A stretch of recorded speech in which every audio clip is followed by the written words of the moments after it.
Hello and welcome. You are watching Our Voice News with me, Alvia Siddiqui. Let's take a look at the headlines. 12 Asiatic black bears spotted in North Bengal in 2 weeks. There have been at least 12 sightings of Asiatic black bears in Jalpaiguri, Darjeeling and Kalimpong in just 15 days, leaving the forest department baffled. Officials have no clue where the animals are coming from. India on Monday reported 8,309 new cases of the coronavirus disease and 236 related deaths, taking the country's cumulative total number of infections to 3,45,80,832, while the death toll climbed to 4,68,790, according to the Union Health Minister Bulletin this morning. Madhya Pradesh Minister Bisahulal Sahu apologized on Sunday over his comments that upper caste women should work like those from the lower strata of society, following a warning from Chief Minister Shivraj Singh Chauhan over the remarks. In a video, Sahu said he has always respected women and was apologizing for his statement that had hurt the sentiments of a group.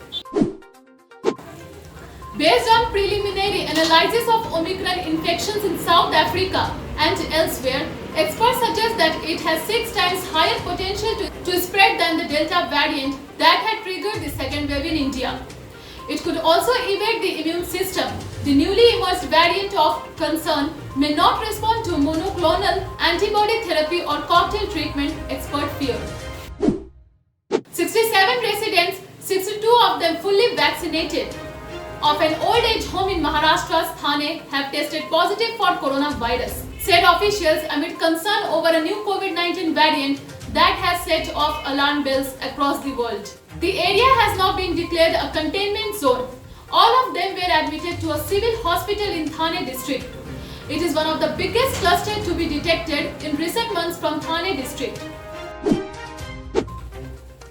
The Supreme Court on Monday expressed its concern over rising air pollution levels in Delhi and the National Capital Region. The court directed governments of Delhi, Haryana, Uttar Pradesh and Punjab to immediately comply with all the directions issued by the Commission for Air Quality Management in the region. The apex court sought compliance report from all the states and will hear the matter next on Thursday. Prime Minister Narendra Modi at first day of winter session of Parliament House in New Delhi on Monday urged people to stay alert against the new coronavirus variant Omicron, which is now wreaking havoc across the globe. He said the government's priority is the good health of the countrymen. The Prime Minister also announced the extension of Pradhan Mantri Garib Kalyan Yojana to provide free grains and the schemes till March 2022.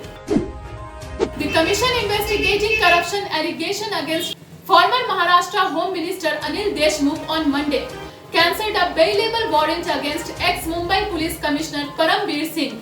The commission took the step once Singh appeared before Justice K.U. Chandiwal during the day. The one-member panel further asked the former top officer to deposit Rs 15,000 in the Chief Minister's Relief Fund within a week for not appearing before it earlier. Prime Minister Narendra Modi on Sunday said he was extremely pained by the loss of lives in the accident in West Bengal's Nadia district and wished speedy recovery to the injured. Following the cluster outbreak at SDM College of Medical Sciences in Dharwad, the government is keen on providing booster doses to healthcare workers on priority. Chief Minister Basavaraj Bommai on Sunday said the state government has written to the centre urging it to immediately approve booster COVID-19 vaccine doses for healthcare workers in Karnataka. We shall come back with such hot and happening news in and around the world. Till then, keep watching Our Voice News, not only on social media platforms but also in television with Hathway Connection, channel number 877. Thank you.